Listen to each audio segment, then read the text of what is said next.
What transition would you say was the hardest for the number of kids that you have? For me, it was the transition from 1 kid to 2 kids. Those first few months, rough. I'm Taryn. I'm a stay-at-home mom and have a newly 2-year-old and a 7-month-old.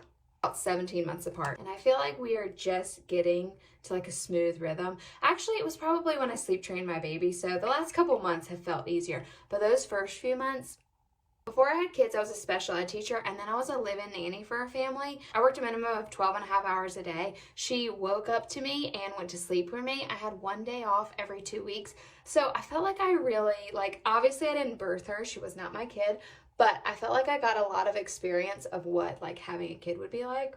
I made all the decisions, like what food she tried, ordering diapers, grocery shopping for her. Let me know if you want more stories on what that experience was like. I felt a little prepared when I had my own, and obviously it's different when you have your own, especially because I had a C-section, so I had that recovery, but I also had my spouse, I had my family close by. January of 2022, so I had just gone through the pandemic. I was used to being at home. Fast forward to 2023 when I had my second baby. Now my pregnancy wasn't planned, but the whole pregnancy I worried about how I was going to do 2 under 2, especially at crucial times like nap time. Rightfully so, because those first few months were so hard. I had another C-section and I had a really hard recovery. Luckily, my husband had a long paternity leave, so that was helpful.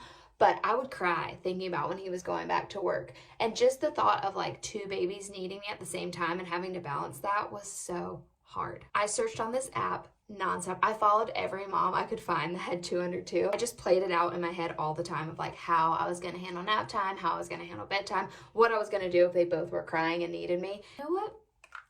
We figured it out. Also, for the first few months, I would think about, what if someone asks me if they should have 2 under 2? Luckily, nobody did, because my answer would have been no.